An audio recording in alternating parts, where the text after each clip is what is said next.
Back to another album review. 5 years ago, I reviewed the soundtrack for The Crow, which is arguably the greatest soundtrack ever made.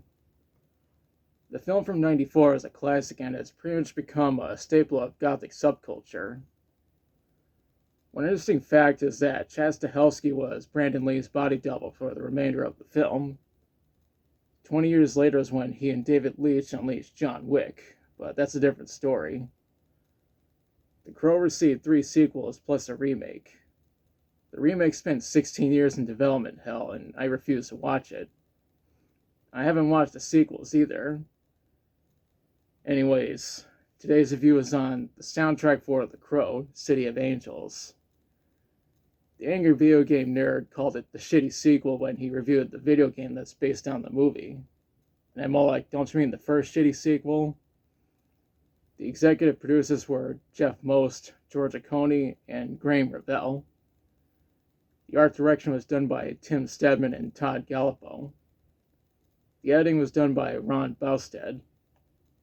The mastering is done by Stephen Markison at Precision Mastering. The soundtrack was released on July 29th, '96 on Hollywood Records. Now let's talk about the songs. The soundtrack starts with Gold Dust Woman by Hole. This is a cover of the song by Fleetwood Mac, but it's nowhere near as good as the original version. And besides, Courtney Love is a total piece of fucking trash. One of the reasons why she shit-talked Trent Reznor and Dave Grohl is because that schizo has been relevant since the fucking 90s. It's no wonder everyone shits on her. Next track is I'm Your Boogeyman by White Zombie.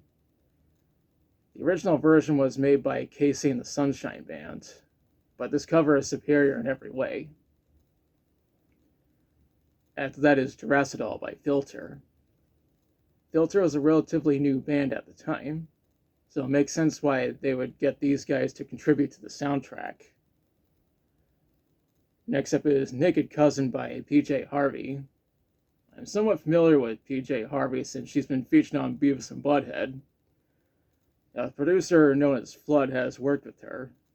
Then again, Flood has also worked with Depeche Mode, Nine Inch Nails, and a shitload of other artists. Up next is In a Lonely Place by Bush. The original version was made by Joy Division, and I think Bush did the song justice. I'm not just saying that because Bush is one of my favorite bands.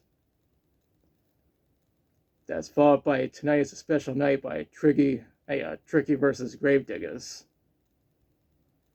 This version has been dubbed as the Chaos Mass Confusion Mix. We followed up with Shelf Life by Seven Mary 3. I'm not overly familiar with this band, to be honest.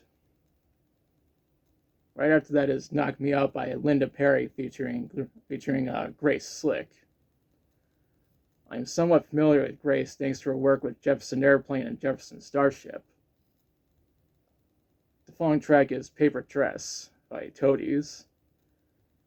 I remember when Toadies were featured on Beavis and Butthead.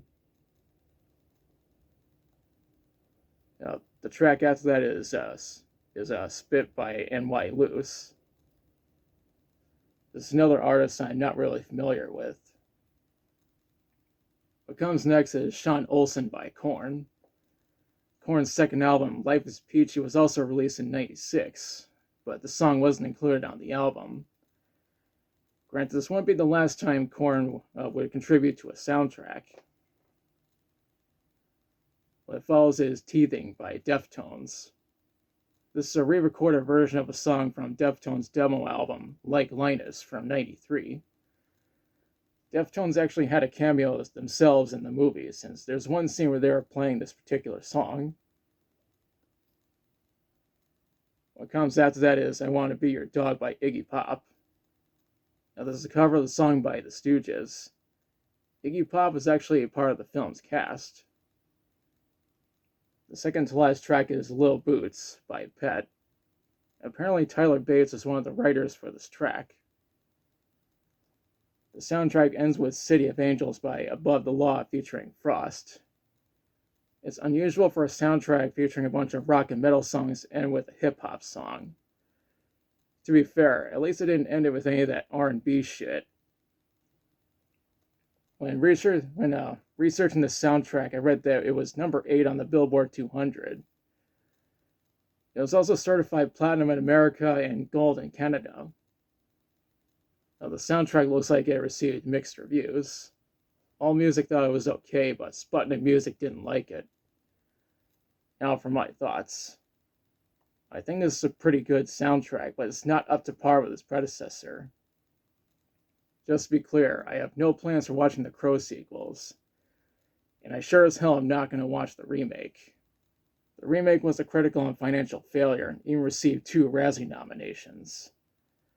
I should rewatch the original film at some point. Overall, I recommend checking out the soundtrack. And now as part where I question you. Have you listened to the soundtrack for The Crow, City of Angels? If so, what do you think about it? What's your favorite song from it? Who do you think should have been on the soundtrack instead of Hull? If you've seen the movie, what did you think about it? Let me know in the comments. If you liked the video, be sure to like, share, and subscribe.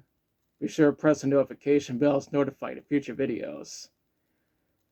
Thanks for watching, and I'll be back soon with another review.